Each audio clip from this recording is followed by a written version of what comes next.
This was the state of the game in 2012, and this is the game today. Some can say, okay, but a decade has passed, of course it should be better. People talk a lot of shit, they always do, that's what they do.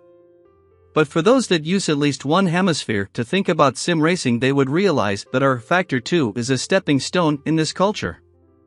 rFactor 2 is like that person that you are always in conflict with, but you know that if that person would to disappear, your world would not be the same anymore. And the world here is the sim racing world. Good racing games that are intended to be used with wheels and pedals don't come out every day, not even every year. There are a lot of things missing in the game, but maybe that is not the vision of the developers, or maybe time and staff or budget are an issue. One way or the other, one aspect cannot be missed. This game is an integral part of sim racing. It shaped what a car should feel like. It set a benchmark. It has one of the best and possibly the best force feedback on a wheel. If you have ever driven a car in real life and have experience with force feedback on a wheel, you have to notice the difference between electric and hydraulic steering, and the feeling that comes through that experience. rFactor 2 is not someone that does not know who it is. At its core is great, now you just have to embellish it. Embellishing it is bringing what is done well on other racing games and copy it. It is being on par with what is best made in 2023, and I think rFactor 2 is very close. Of course, it has a lot of downsides.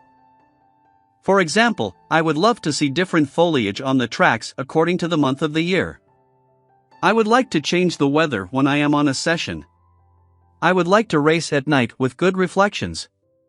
Speaking of night reflections, I have noticed that some car skins reflect light much better than others and give it a level of visual quality on par with 2023.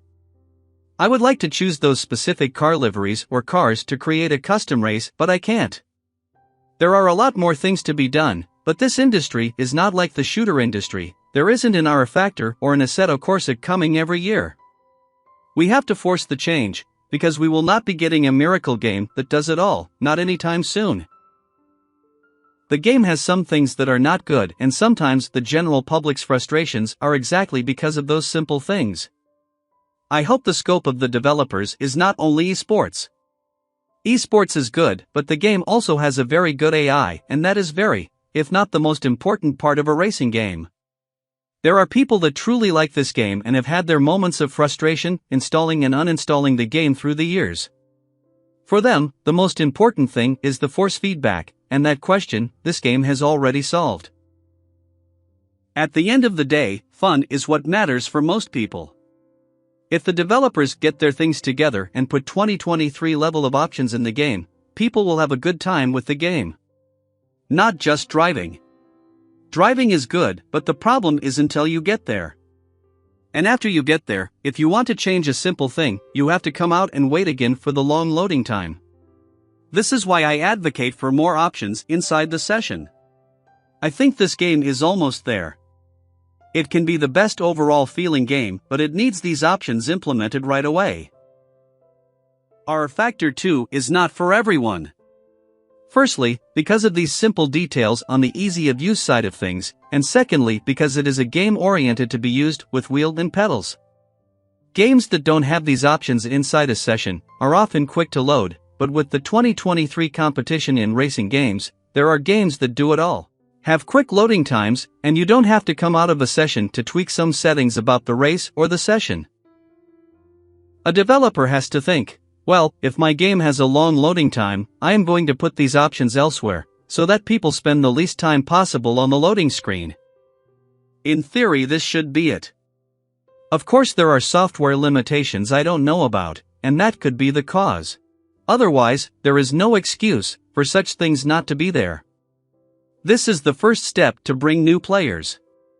But there is one more step for its wider acceptance. Approach the road cars portion of the simulation. This would bring a major audience to this game, in my opinion. If they could implement the level of finesse and detail of some racing cars in the road cars, with appealing models, the game would benefit from that. Of course, seeing the game's trajectory, I would say this will not happen anytime soon, and I think they want to be an icon in esports.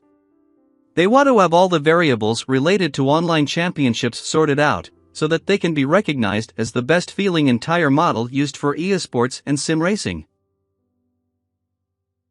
Okay, this was my opinion on the game.